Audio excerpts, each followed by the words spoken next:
अमरावतीच्या जिल्हा स्त्री रुग्णालयात अग्नितांडव झाल्याचं पाहायला मिळालं। या अग्नितांडवामध्ये 3 बालकांचा होरपळून मृत्यू झालाय आणि 6 बालकं गंभीर जखमी आहेत। व्हेंटिलेटरमध्ये स्फोट झाल्यानं आग लागल्याची माहिती आहे। रुग्णालयातील नवजात शिशु अतिदक्षता विभागाला आग लागली आणि जिल्हा स्त्री रुग्णालयातील 3ऱ्या मजल्यावर ही घटना घडलेली आहे। 6 बालकं गंभीर जखमी आहेत। 3 बालकांचा होरपळून मृत्यू झालेला आहे। व्हेंटिलेटरमध्ये स्फोट झाल्यामुळे आग लागल्याची प्राथमिक माहिती आहे। जिल्हा स्त्री रुग्णालयातल्या 3ऱ्या मजल्यावर ही घटना घडलेली आहे। व्हेंटिलेटरवर बच्चू होता।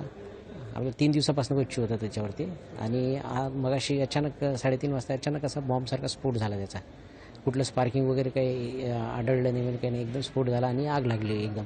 तर धूर एवढा झाला की आम्ही म्हणजे पटपट बाकीचे मुलं बच्चू बाहेर काढले, पण धूरच एवढा होता की बाकीचे काढताना आम्हाला अडचणी येतात। मी आलो तेव्हा मी तिला काचा वगैरे फोडल्या आणि आम्ही प्रयत्न केले, पण अपयशी ठरलो। त्याच्यामध्ये दुःख आहे। टोटल किती बच्चू होते? त्याच्यामध्ये 9 बच्चू होते त्यामध्ये।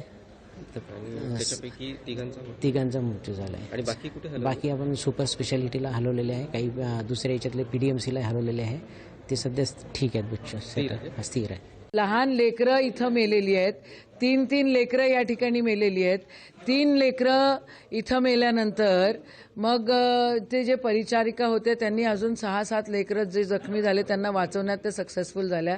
पण इथे जर आग विझवण्याची नवीन बिल्डिंगमध्ये NICU मध्ये जर यंत्रणा नसेल तर जो कोणी दोषी असेल त्याच्यावर कारवाई झाली पाहिजे। याचं राजकारण मला करायचं नाही आहे। लेकरं जळलेली आहे, गरिबाची लेकरं होती म्हणून ती मेलेली आहे।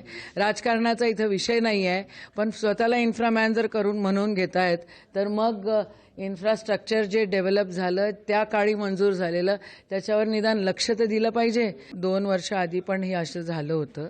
2 वर्ष आधी असं झाल्यानंतर मग ही नवीन बिल्डिंगमध्ये ते सगळं NICU शिफ्ट करण्यात आलं आणि आज या नवीन बिल्डिंगमध्ये जर इन्व्हर्टर ब्लास्ट होत असेल तर मग कुठेतरी इथे इन्फ्रास्ट्रक्चरच्या याच्यामध्ये काहीतरी तर दुर्लक्ष झालेलं आहे आणि म्हणून या गोष्टी झालेल्या आहेत। आता जे मृतक आहेत त्यांच्या कुटुंबियांना कंपन्सेशन देण्यासाठी मागणी दिलं पाहिजे। Compensation, respectfully compensation. गरिबाचं लेकरू आहे म्हणून सरकारी दवाखान्यात येतं, श्रीमंताचं लेकरू सरकारी दवाखान्यात येत नाही।